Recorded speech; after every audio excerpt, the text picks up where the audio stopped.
the late great Jimmy Carter, who he was to me.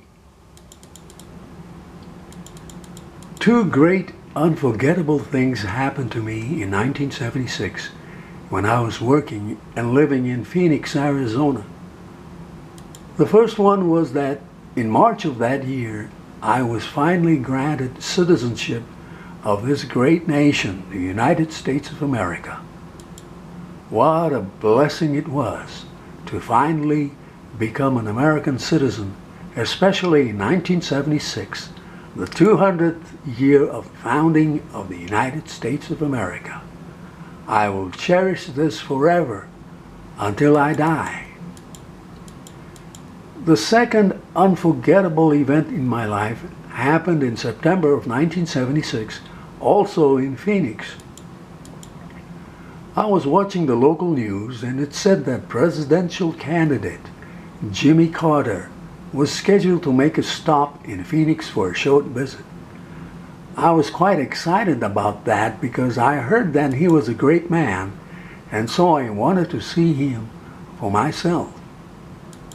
So the next day, I took my 4-year-old son to the place where the candidate was scheduled to be. It was a large, beautiful park called the Encanto Park, if I recall correctly. When we got there, the park was crowded because so many people wanted to see him. I was stunned to see him freely walking through the crowd with his entourage. He was smiling and was shaking hands with the people in the crowd. Then finally, he started walking towards where we were standing. I had my 4-year-old son on my shoulder. I will never forget that moment when he approached and smiled and said, "Hello," and shook my hand. Then he again said, "Hello," smiled and shook the small hand of my 4-year-old son who was on my shoulder. I will never ever forget that moment.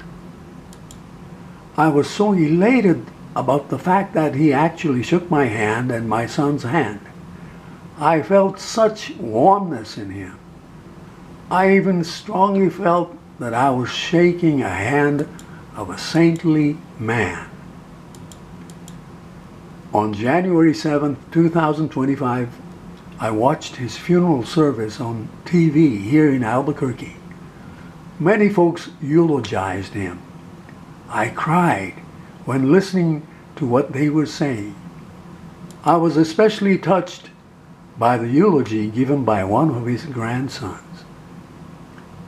He said that Jimmy Carter treated everyone the same, with same respect, regardless of race, color, national origin, or creed, and regardless of whether one was rich or poor, and regardless of whether he was in public or in private. He was the same person, so kind, humble, sincere, and a true selfless human being. To any person who met him for the first time, he would smile and say, "Hello, my name is Jimmy Carter." To me, Jimmy Carter was not a typical politician.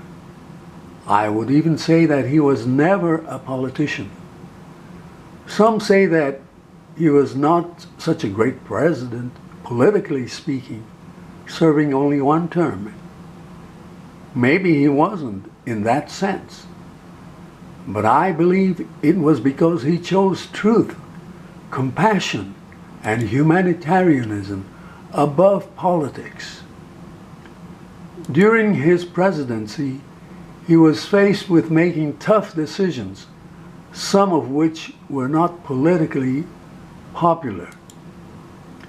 As one of the many examples, he allowed cancer-stricken exiled Shah of Iran into the United States for medical treatment in October of 1979. The Shah was suffering from cancer. Like I stated, I believe It was because he chose truth, compassion, and humanitarianism above politics. He was never interested in creating a legacy for himself. To me, Jimmy Carter was one of the greatest presidents of our time. May he rest in peace. This is Norio Hayakawa in Albuquerque, New Mexico.